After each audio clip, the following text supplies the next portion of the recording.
Nous avons fait connaître le mystère de sa volonté selon son bon plaisir, qu'il s'est proposé en lui-même pour l'administration de la plénitude des temps, à savoir de réunir en un toutes choses dans le Christ, les choses qui sont dans les cieux, les choses qui sont sur la terre.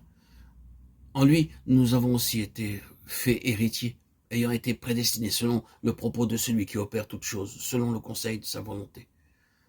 Et il a assujetti toutes choses sous ses pieds. Il a donné pour être chef sur toutes choses à l'Assemblée. Éphésiens 1, 9, 11 et 22.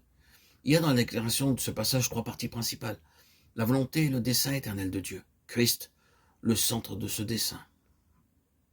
L'Église, qui est son corps. L'instrument pour la pleine expression de ce dessein, c'est-à-dire de Christ. Il nous est dit que Dieu prit une décision dans les conseils éternels, en esquissant et en arrêtant ses intentions de créer, de constituer toutes choses dans les cieux et sur la terre. Éphésiens 1, 10. Il était poussé et gouverné par un dessein spécifique et défini.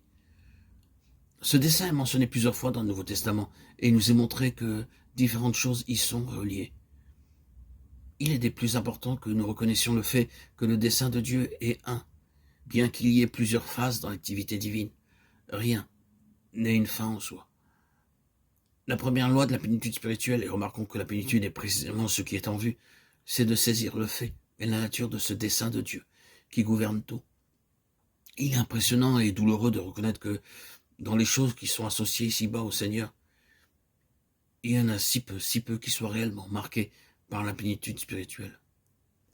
Médiocrité, faiblesse, limitation, pauvreté, défaite, ignorance, immaturité et désappointement caractérisent un si grand nombre d'enfants de Dieu et une si grande part de l'œuvre de Dieu.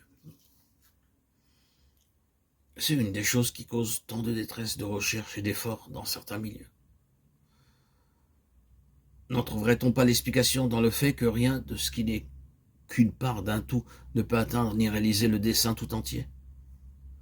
Pour être dans la voie de la plénitude, il est essentiel, en premier lieu, de reconnaître et de réaliser le fait que Dieu n'est pas simplement engagé dans un grand nombre d'activités bonnes et bienfaisantes, mais qu'il est toujours et uniquement occupé par un dessein qui embrasse tout et auquel tout est lié. Dieu opère toutes choses selon le conseil de sa volonté, Éphésiens 1, 11. La mesure de la valeur suprême de notre travail correspondra à la compréhension initiale que nous aurons eue d'un dessein seul et unique.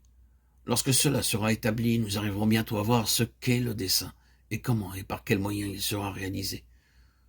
Lorsqu'un maître a un seul et unique plan auquel il se consacre, il demandera à tous ceux qui travaillent pour lui qu'ils ne se contentent pas de faire différentes choses, si bonnes soient-elles, et constituant même une part de son œuvre entière, mais qu'ils voient au-delà de leur petite part et de leur propre tâche le but et l'objet tout entier afin d'agir positivement en le gardant en vue.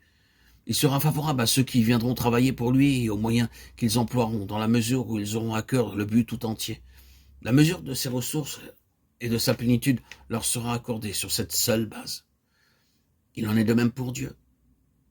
Mais comprenons bien que c'est la plénitude spirituelle qui est en vue, et non la gratification personnelle.